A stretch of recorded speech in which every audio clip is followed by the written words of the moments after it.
Bonjour, Pasteur Marvin. Bonjour. Merci d'avoir répondu à notre invitation. Merci à vous. En ce jour de Pentecôte, j'imagine que vous avez un programme juste après ici. Oui. Bon, les fidèles attendront un peu. Pasteur est ici, il est avec nous. Et justement, on va parler de cette fête de la Pentecôte. Pasteur, Oui. 50 jours après Pâques, le Saint-Esprit est descendu sur les disciples de Jésus, leur permettant, on l'a dit, de parler dans toutes les langues et ouvrant ainsi la voie à la diffusion de l'Évangile aux quatre coins du monde. Cet Évangile est arrivé en Afrique grâce à un eunuque éthiopien dont nous parlions tout à l'heure. Oui. Et 2000 ans plus tard, quel est l'impact que le Saint-Esprit a eu sur le continent africain? Merci à vous, Renaud, de m'avoir invité. Avant tout propos, je veux rendre grâce à Dieu, au Seigneur Jésus-Christ, qui permet que, en ce jour de célébration de la Pentecôte, je sois l'invité pour parler de la thématique que vous avez présentée. Je tenais aussi à être reconnaissant en faveur de mes parents spirituels, le pasteur Moussa Kone et sa femme Maïmouna Kone, oui, du ministère La Bonne Voie. Alors, revenant à la question que vous avez posée, effectivement, quand on parle de l'évangile en Afrique, on considère que c'est avec les premières missions venues d'Europe que l'Afrique a été touchée, à partir du XVe siècle, comme vous l'avez signifié tout à l'heure. Alors, nous voyons que dans la Bible, dans Actes des Apôtres, que déjà, très tôt, l'Afrique a été touchée par l'Évangile à travers la conversion de l'eunuque éthiopien qui était allé en Israël pour adorer Dieu. Étant prosélyte, il est allé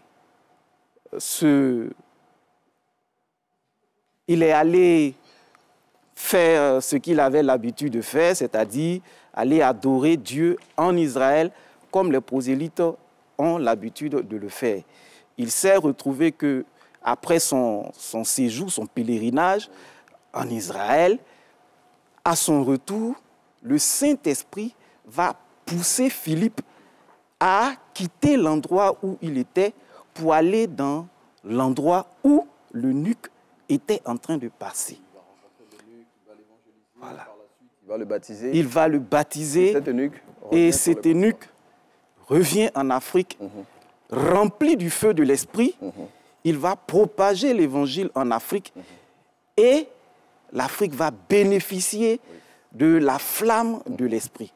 Donc déjà très tôt, nous voyons que l'Afrique a été touchée, embrasée par le feu du Saint-Esprit. Et cela dès les premières heures. Dès les premières heures. Bien, justement, mais pasteur, face aux idéologies diamétralement opposées aux principes bibliques qui sont de plus en plus véhiculés partout dans le monde, on le voit aujourd'hui, on ne va pas citer d'idéologie type, mais on a tellement de choses qui pourraient paraître contre nature qu'aujourd'hui on ne sait plus trop où donner de la tête. Et donc ce n'est qu'en Afrique que le discours imminent du Christ Jésus trouve encore un écho favorable. Comment on peut expliquer cela? Parce qu'aujourd'hui, il y a des sociétés où on ne croit même pas en Dieu. Oui. Pourtant, en Afrique, on a cette chance-là encore d'être comme un dernier rempart. Oui. Comment on peut expliquer cela? Merci pour la question. Très belle question. Effectivement, nous sommes contemporains de situations qui nous interpellent sur, on va dire, l'avenir de l'humanité. Oui. Et nous voyons que de plus en plus, des doctrines diamétralement opposées à la vision biblique sont propagées et pullulent et commencent à trouver l'assentiment de certaines populations déjà. Mais nous voyons que le Saint-Esprit a réservé une partie de la terre, préserver l'Afrique de cette corruption-là, Oui. je peux le Mais dire. donc, est-ce qu'on peut considérer justement à travers ce que vous dites que l'Afrique est comme le dernier rempart de toutes ces situations qu'on voit là, hein? Manifestement que oui, l'Afrique apparaît comme le dernier rempart. Et nous le voyons à tous les niveaux.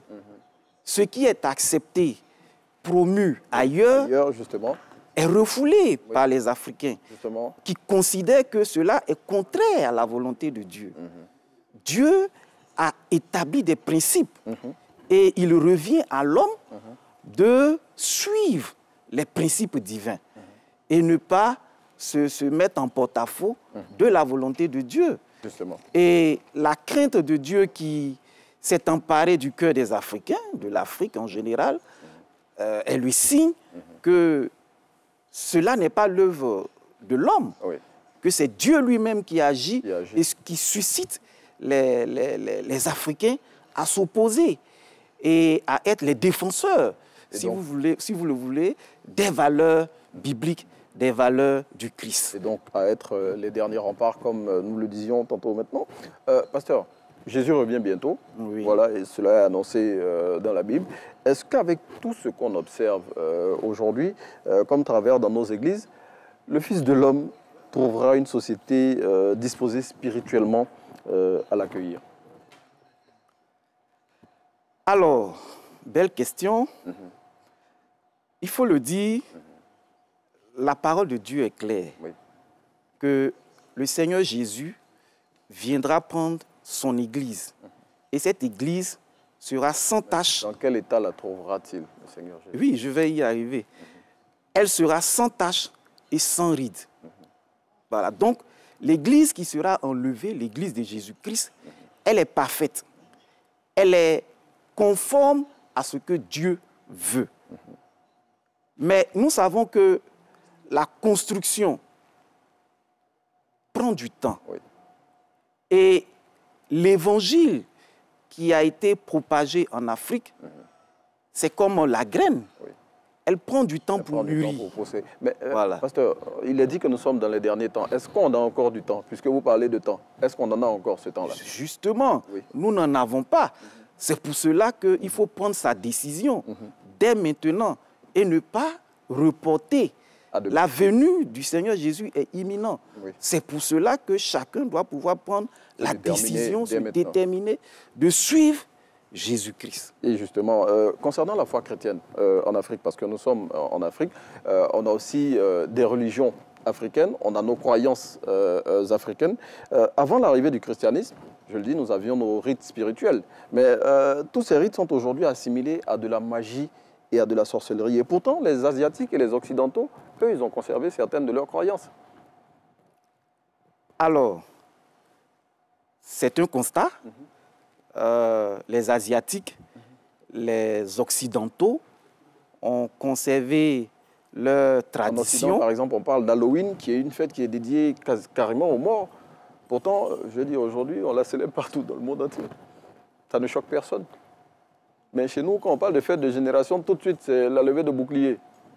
Ça ne choque personne parce que elle est soutenue, ces fêtes-là, comme vous le signifiez. Mais pour celui qui a l'Esprit de Dieu, pour celui qui a été visité par l'Esprit qui est descendu au jour de la Pentecôte, il sait que ces fêtes-là sont contraires à la volonté de Dieu. Le Seigneur a institué des fêtes. Et ce sont ces fêtes-là qui rendent gloire au Seigneur. En dehors de ces fêtes instituées par le Seigneur, les autres fêtes ne rendent pas gloire au Seigneur. Donc, si je vous prends au mot pasteur, les fêtes de génération qu'on célèbre partout en Côte d'Ivoire, ici, ce sont des fêtes à bannir. Pasteur, oui ou non? Je ne dirais pas oui ou non, mais je dirais qu'il y a l'aspect culturel. Il y a l'aspect Doit-on tenir culturel. compte de l'aspect culturel et continuer à célébrer ces fêtes, ou bien on se base seulement sur le volet biblique et ces fêtes-là, on les bannit?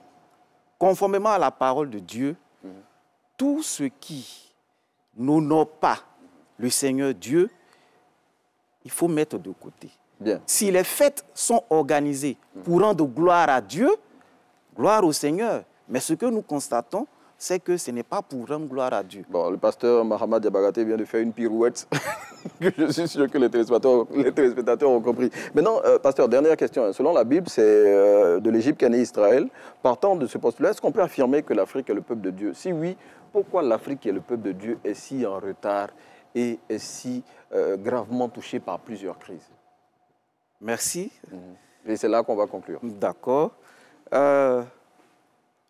Dans l'ouvrage, Oui, Éden, c'est l'ouvrage, c'est possible. celui-là. Éden, c'est possible, du pasteur Diabagaté. Oui, allons-y. Dans l'ouvrage Éden, c'est possible. Nous montrons que dès le départ, Dieu a tissé une alliance spéciale avec le peuple africain et le peuple d'Israël. Dans la Bible, ce sont ces deux peuples-là qui sont appelés peuples de Dieu. Israël et l'Égypte. Puisque à l'époque biblique, le mot Afrique n'existe pas. Donc, Dieu a tissé une alliance avec le peuple africain. Et cette alliance-là, elle doit être appliquée, elle doit être suivie, elle doit être acceptée. Et donc, on va se lever pour conclure ensemble, hein, pasteur. D'accord. Oui. Et donc, quand le Seigneur Dieu dit qu'il a choisi l'Afrique, ce n'est pas un slogan, non. Il a tenu à ce que Jésus-Christ, à sa naissance, soit recueilli par l'Afrique. En Égypte. En Égypte. Oui.